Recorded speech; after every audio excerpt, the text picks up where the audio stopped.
Bismillahirrahmanirrahim. Assalamualaikum warahmatullahi wabarakatuh.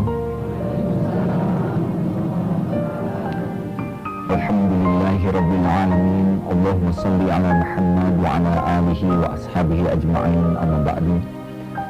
Semoga Allah yang Maha mendengar menuntun setiap patah kata yang kita ucapkan menjadi kata-kata yang syarat dengan makna, penuh dengan hikmah, membawa manfaat tidak hanya bagi diri kita, tapi bagi siapapun yang mendengarnya, tidak hanya untuk urusan dunia, tapi juga untuk bekal pulang kita.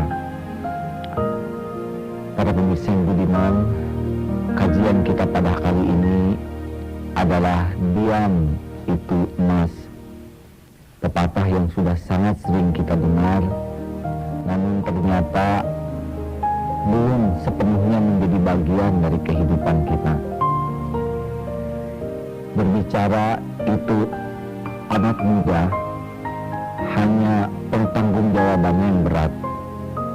Berkata tidak usah mengeluarkan tenaga, tidak juga harus mengeluarkan biaya yang banyak, tapi resikonya dunia akhirat bisa terkena musibah.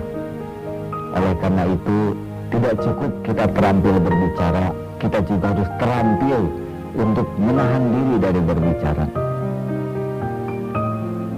Perkara diam itu juga bermacam-macam jenisnya. Ada diam yang negatif, diantaranya diam karena bodoh. Memang dia diam karena bicara juga tidak tahu apa yang akan dibicarakan. Bisa karena kurang ilmu, kurang pengalaman, kurang wawasan. Tapi diam seperti ini tentu jauh lebih baik daripada bodoh dan banyak bicara. Karena resikonya maka jadi musibah bagi dirinya, bagi orang lain. Ada juga dia malas. Dia malas ini karena dia enggan saja bicara.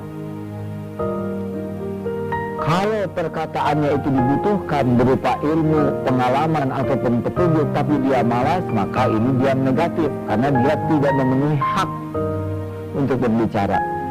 Maka kalau saudara, para pemirsa ada yang merasa malas berbicara, padahal itu perlu, ini maka diam negatif, ini diam yang salah. Ada juga diam sombong. Diam sombong, dia diam karena menganggap yang diajak ngobrolnya itu tidak selevel. Orang kecil, tingkat inteleknya dianggap tidak memadai, tidak akan mengerti. Dia diam karena merendahkan orang lain. Ini dia maksiat, karena kesombongan itu tidak ada jalan untuk mulia. Ada juga diam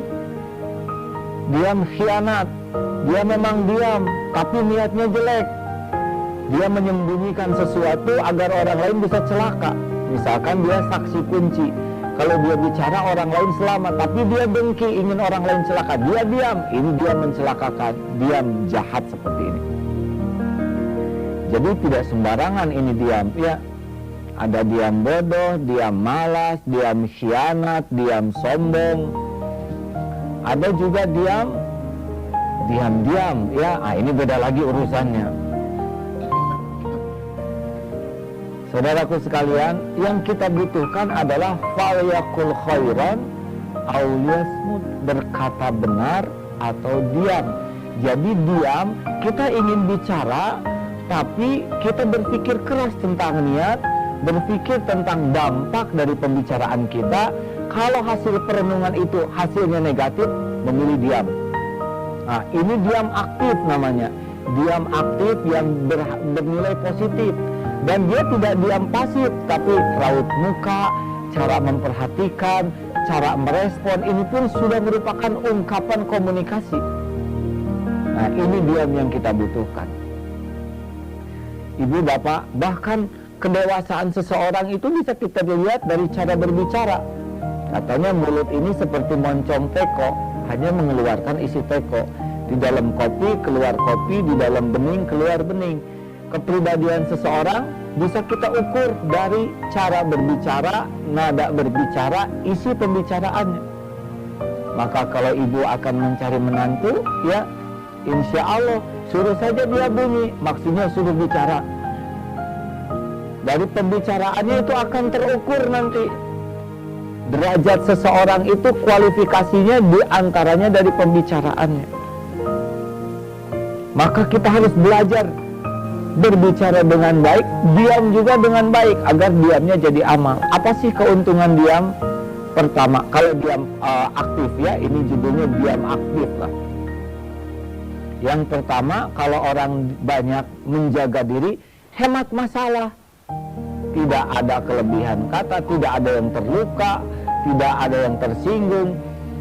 Hemat masalah, karena sekali kita bunyi, siap itu akan ada respon. Ya, hemat dari dosa.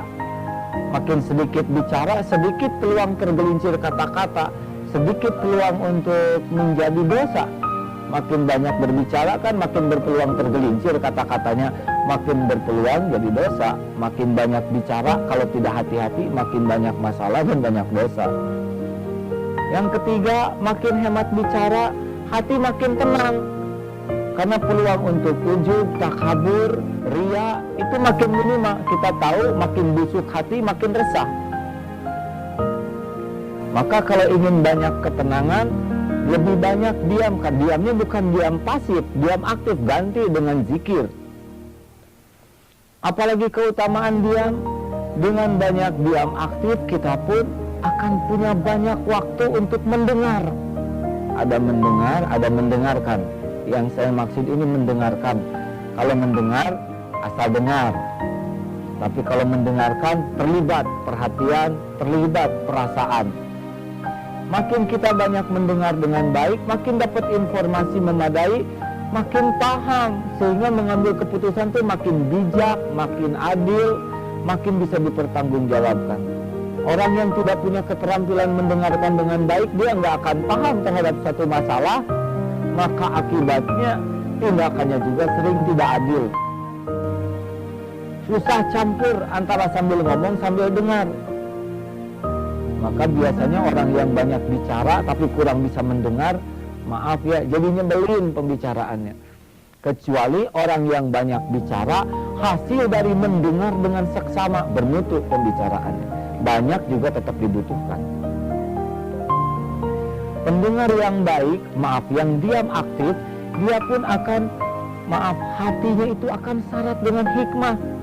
Hasil dari bersih, hasil dari zikir, hasil dari tafakur. Jadi kalau nanti dia berbicara, bagai untaian intan itu, penuh hikmah.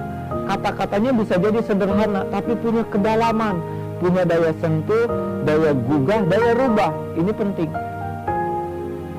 Orang yang diam juga, maaf ya, dari segi penampilannya nambah wibawa. Tentu saja bukan diwibawakan, ya. Tapi wibawa asli, dia sih nggak ingin kelihatan wibawa. Tapi karena dia menjaga diri, maka sikapnya ini akan menjadi perkataan bahwa dia ini orang yang insya Allah lebih disegani. Jarang kita temui orang yang kalau dalam bahasa daerah itu celembeng, ya. Banyak sekali bunyinya. Apa dalam bahasa Jakarta, Bu? Serius, cerewet. Memang dari nama saya sudah kurang bonafit, ya. Itu susah berwibawanya. Bahkan jatuh wibawanya hanya karena gatal mulutnya. Ada sebuah karikatur entah di mana, diperiksa oleh dokter badannya, tapi ditunjuk di sini yang gatal katanya. Ini memang lebih repot gatal mulut ini dibanding gatal badan, ya. Kalau gatal badan paling tinggal dikasih obat, tapi mulut, Masya Allah, rumah dijaga, pagar dijaga, satpam menjaga, mulut tidak dijaga, tetap akrab dengan bencana. Nah, pertanyaannya sekarang diam dari apa? Para pemirsa, diam yang paling penting pertama sekali adalah diam dari dusta. Karena setiap kali kita berdusta, dusta jadi penjara. Sekali berbohong, kita akan terpenjara oleh bohong kita. Dan saking takut ketahuan bohongnya, dia pasti bikin bohong yang lain. Nah, bohong yang kedua kan harus dijaga. Bohong lagi. Sampai ada seorang ini, karena dia, maaf ini, dia ngakunya sih playboy cap 2 cula katanya begitu. Maaf ini ya, tiap ketemu wanita dia memperkenalkan dengan nama yang berbeda.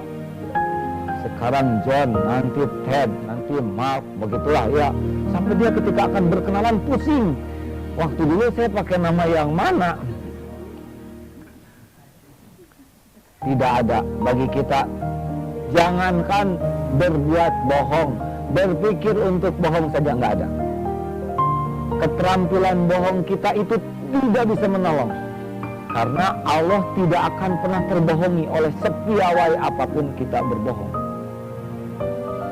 Dan orang sekarang percaya kepada kebohongan kita bukan karena jagonya berbohong, karena Allah saja belum membukakan. Kalau Allah membeberkan, gak bisa dihalangi siapapun. Dan hanya masalah waktu.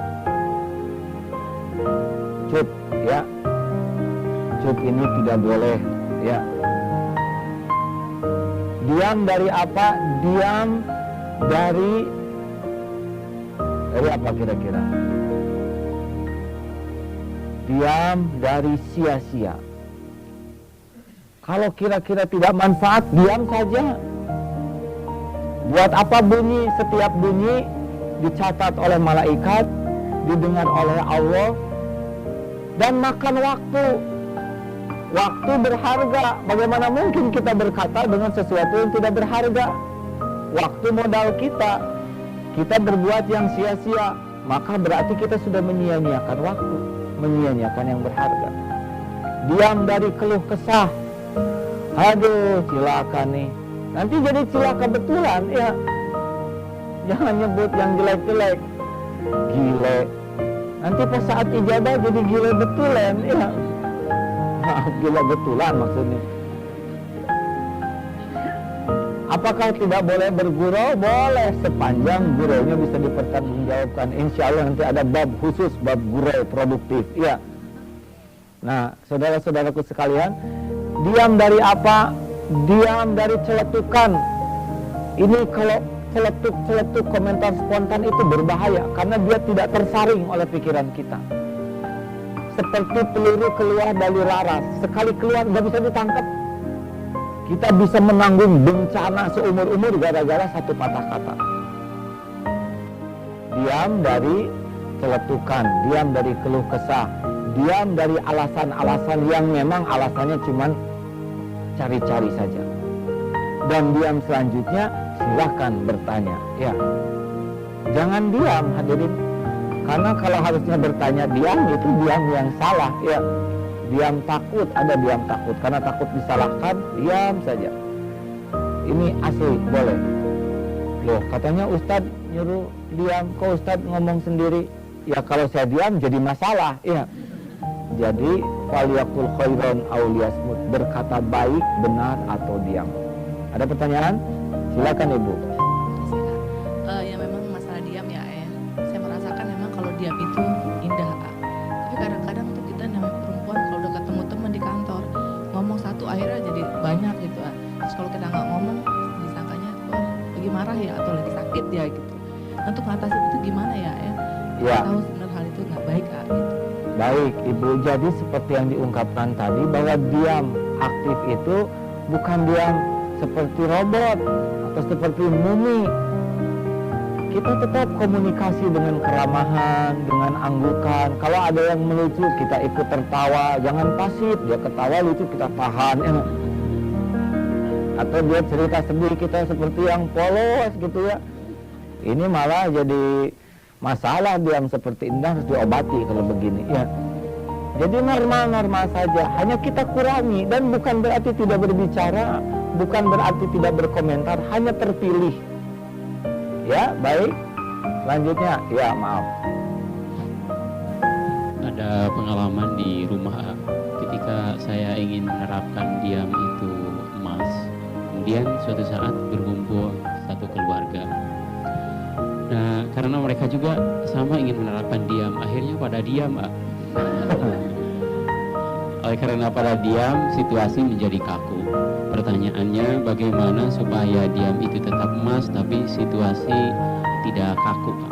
Ya, diam itu bukan satu-satunya pilihan. Ya, kita punya pilihan lain berbicara. Kalau diam itu emas, tapi kalau berbicara baik itu titanium. Nah, ini belum ada peribahasanya. Ya, mana sih yang lebih mahal, titanium atau emas? Nanti tanya ke toko emas. Ada yang lebih mahal dari emas, Bu? Pak, platinum. Ya, silakan sajalah diatur ya. Artinya diam itu baik, tapi ada yang lebih baik lagi kalau berbicara padat dengan manfaat. Insya Allah pertemuan yang akan datang ya, kita akan upayakan membahas tentang bagaimana berbicara dengan syarat makna. Jadi pakai materi ayah kita bahas tentang ini, misalkan sebuah kajian hidup dialog biasa, jangan kaku serem, bukan itu ya, itu mah diam horor mungkin ya. Ya silakan, ya ada ini perwakilan mahasiswa ya, silakan. Gini ya, saya mau nanya, kalau misalnya sedang bersama teman-teman tuh kan suka manggil cetak-cetuk gitu, Culo, sini lo misalnya, Culo? kumlot, Oh. kumlot Kak. Ya terus bagaimana kalau misalnya kita terbiasa memanggil dia seperti itu, tapi insya Allah dia itu nggak marah. Ya, dampaknya bagi yang lain yang mendengar bagaimana? Yang lain ikut ngata-ngatain juga. Iya, ya. Halo, maaf banget, sudah begitu? Ya, maaf, pakai halo lagi ya. Itu sia-sia. Tapi sudah keburu keluar, susah nyedotnya, ya. Maka lain kali harus berpikir, para pemirsa yang budiman, tidak berarti saya sudah jadi, ini juga sama-sama sedang berlatih, ya. Celetakan-celetukan itu, apalagi mengomentari seseorang, dan orang jadi bahan tertawaan, itu lebih dekat kepada menghina sebetulnya. Bisa karena kulit, warna kulit, bisa karena ukuran tubuh, karena bentuk badan, karena bibir. Itu orang kadang, hei, tekbun, kena buntat. Nah, dia memang nggak sakit hati karena udah kebal, ya nggak?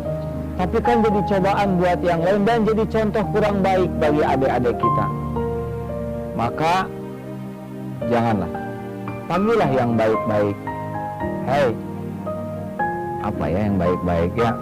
Hei, insya Allah soleh. Kita jarang yang ngomong begitu, saya juga belum ya. Belum mengatakan begitu, tapi carilah kata-kata. Ini suatu saat ada orang suka manggil bapak anak dengan nama bapaknya. Kan itu tren zaman SMA. Pernah kan ibu-ibu SMA? Dulu saya mengalami begitu, Bu. Setiap ketemu seseorang katakan full gitu ya, nama bapaknya. Akhirnya dia juga manggil nama bapak saya Kus gitu. Pada waktu belajar bersama, saya datang ke rumahnya. Tok tok tok. Dibuka oleh bapak-bapak. Ada full, Pak. Padahal dengan nama beliau. Langsung matanya nyorot tajam. Kamu kecil-kecil katanya. Manggil orang tua nggak tahu sopan santun. Ternyata nama beliau yang dipanggil kan.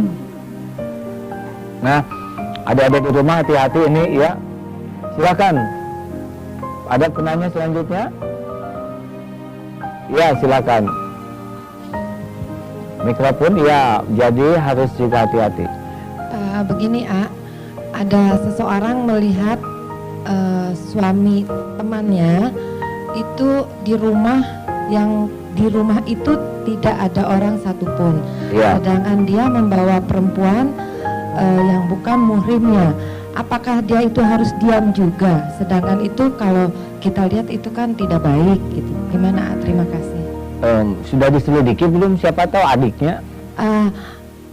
Kelihatannya kalau adiknya kayaknya katanya bukan gitu. Atau saya bilang mungkin mungkin Atau mungkin istri kedua sah. Kenapa? Mungkin istri kedua. Nah, kalau istri kedua kita belum pernah tanya. Iya, ini repotnya ya. Iya, atau ditanya KTP atau kartu nikah. Begini ya, baik begitu ya. Tentang menduga seseorang, ini juga harus hati-hati ya. Jangan sampai kita melihat seseorang membonceng wanita lain, wah selingkuh. Kemudian kita bisik-bisik ke tetangga, Bu, ini mah tidak niat cerita kejelekan orang ya. Padahal jelek gitu ya. Saya lihat jalan dengan wanita yang lain, Masa? Kebetulan ini juga agak mirip tukang gosip gitu.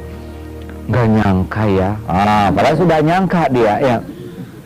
Cerita tersebar, padahal dia membonceng adiknya sendiri. Ini pernah menimpa saya juga. Saya naik motor, satu-satunya adik perempuan saya kan wanita. Satu-satunya adik bungsu adalah wanita. Bonceng, ya nggak? Waduh, ya sibuk saja. Untung segera diklarifikasikan. Ya. Kalau begitu adanya, sebaiknya harus pakai data fakta yang jelas. Jangan keburu disampaikan kepada orang lain. Nanti kita akan menjadi penyebar fitnah, dan setiap fitnah tersebar karena lisan kita mikul dosanya. Hati-hati sekali. Jadi harus dengan data fakta yang akurat. Kalau toh terbukti memang itu jelas wanita nakal, bukan muhrimnya, maka kita melihat sebuah kezaliman dan harus kita berbuat sesuatu dengan tahapan yang benar. Ya, sesudah diklarifikasi, kemudian kita berbicara dengan istrinya dengan cara terbaik, ya, informasi yang tidak memvonis. Ya, ada. Bagaimana mikrofonnya sudah dipegang? Silakan. Apakah boleh untuk menambah sedikit terangan? Boleh. Bicara mengenai diam itu emas, itu kadang-kadang membuat kita jadi bingung memang. Seperti tadi, kalau diam saja jadi horor, bicara takut salah atau bagaimana. Itu ada keterangan di dalam kitab Tanqihul Qalhasi, sebuah rumus diterangkan bahwa asumtu khairum min qolisari. Diam itu lebih baik daripada ngomong yang buruk. Tapi wal qaulul khairu minasumti. Bicara yang baik lebih baik daripada diam. Kemudian untuk menjadi orang yang bisa menjaga mulut dari perkara-perkara yang tadi sebutkan, yaitu di antara diam dari yang sia-sia, itu juga tidak gampang. Apalagi kita hidup di tengah masyarakat awam, di dalam pergaulan antar muda-muda dan sebagainya. Tapi ada sedikit yang bisa kita jadikan sebagai bagian daripada solusi. Diterangkan di dalam kitab Nuslibat itu, kalau ada orang sering berkata yang sia-sia, maka akan membuat dia tidak mampu merasakan nikmatnya ibadah, lezatnya munajat dan sebagainya. Oleh karenanya ada satu obat, ketika ada seseorang mulutnya keterucut, orang Jawa bilang, keceplosan mengucapkan kata-kata yang tidak berarti, yang sia-sia, hendaklah dia ucapkan astaghfirullahaladzim. Idza jara al-lisanai ma la ya'ni falyakul astaghfirullahaladzim. Jadi saya ingin menggarisbawahi dari tangan tadi, paling tidak bagi kita yang mungkin tidak gampang menjaga lisan adalah untuk sering-sering setiap mengucapkan kata-kata yang tidak bermakna, astaghfirullahaladzim. Ya, alhamdulillah. Dia nganggur juga bahaya. Bisa pikiran kemana-mana. Nganggur juga makan waktu. Jadi sebetulnya nganggur itu sebuah pekerjaan. Pekerjaannya nganggur, rugi. Apapun yang memakan waktu harus punya nilai. Kalau diam seperti yang diutarakan tadi, tidak punya aktivitas lain, maka itu mubazir. Maka sebaiknya diisi dengan zikir. Kalau belum berbicara dengan banyak zikir yang lain atau tafakur, tapi kalau salah bicara, memperbanyak istighfar. Begitu ya. Ini memang berpengaruh suasana jadi diam begini ya, tidak apa-apa kita diam aktif ya. Ada memang diam aktif yang buruk, yaitu dia diam tapi tiba-tiba bawa apa? Nah, ini bukan itu yang dimaksud, maaf. Baik Ibu, PR insya Allah selama 1 minggu ini berpikirlah lebih keras sebelum berbicara.